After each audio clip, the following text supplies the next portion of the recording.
We continue with the #1 Cochran Sports Showdown, sticking on the Pirates right now. And before we get to buying or selling, we're going to talk about the bullpen, which again today did not do its job. Tony Watson came in, gave up back-to-back hits to left-handed hitters. And then after that, Santana gave up a 2-run home run. It doesn't matter who's out there, with the exception of Felipe Rivero. They can't get the job done.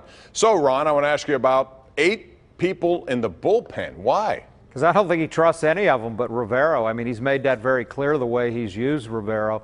It's awful. Tony Watson, I can't figure it out.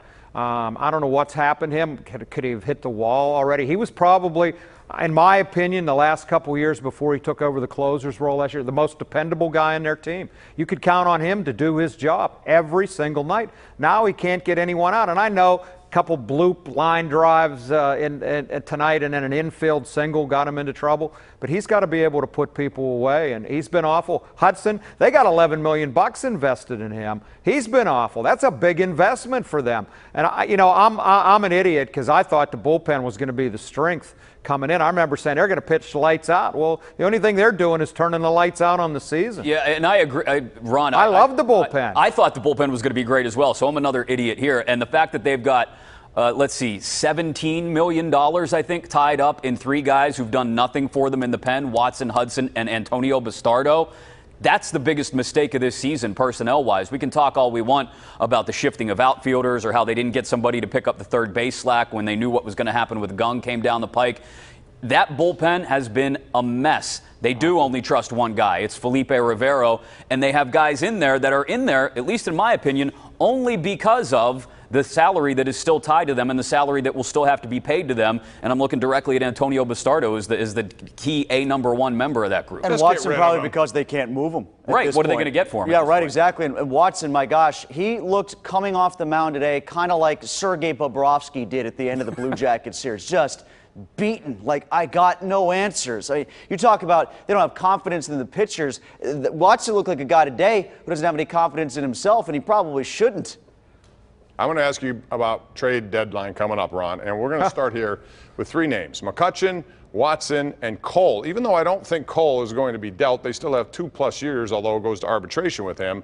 What's the most likely scenario? Number 1, will they sell? Number 2, who will they sell? Who out there would suggest they should buy at 37 and 45? They're closer to 5th place Cincinnati than they are to 3rd place St. Louis right now. They are what they are. They're 8 games below 500. Now, you could say move this guy, move that guy. It depends what you get back. I had no problem trading Neil Walker when they did, but you got to get more than John Neese back, don't you? I would listen to offers for all of those guys. I personally think McCutchen will be gone. I think Watson will be gone. I don't think you're going to move Garrett Cole yet. I'd be surprised by that. But buyers, are you kidding me? I don't care what the division. They're 6 games out, and they're 8 games below 500. How do you take them seriously when they're 8 games below 500? Even with Kutch, and I know some people are saying because Kutch is playing as well as he is right now, and for the record, I trade him on general principle for just putting out that video on Twitter this week. I mean, that made the Ellen thing look manly. But at any rate, when it comes to his performance and his play on the field, yeah, he's turned it around, and he looks like the Andrew McCutchen of old, and that's great. But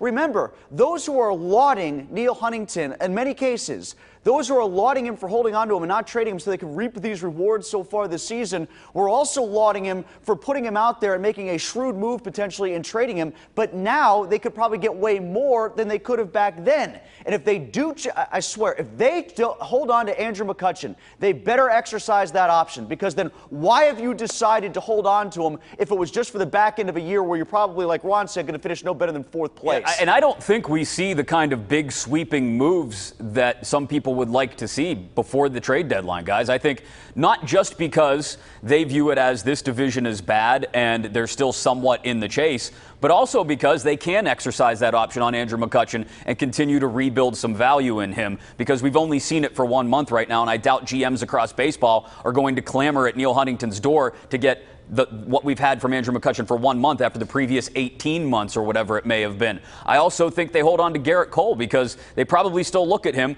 whether he's pitched consistently or not this year, as one of the better starters on this team and as one of the guys that can help them push forward into next year. I think they try, and it was written about on Fangraphs, I believe, gave last week or the week before sort of a soft sell like they did last year. Move some pieces that they think they can get something in return for, as they did with Melanson last year. I don't know what those pieces could be at this point. But I hope they make a trade like they made for Melanson last year. I'd be happy if that worked out. If they could pull off another steal like that turned out to be a steal for them. What about Jaso with the way he's hitting? Maybe somebody needs There's another guy. I think he's an outstanding bench guy. Jaso, you know, you might have to play him here more than you want to. Would he help a winning team? I think so.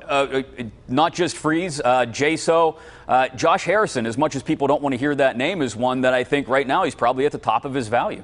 Yeah, interesting. All-star Josh Harrison is a good bench player, and that's the problem here. He's played too much, just like, you know. Freeze, same thing. Yeah, I mean, those guys are better served, and that you could blame Marte and Gung to a large extent for Plus, that. you move them, you could open up some room for Osuna, who everybody seems to want to play more. Yeah. All right, we're going to take a break here. When we come back, do you believe football season is 3 weeks away?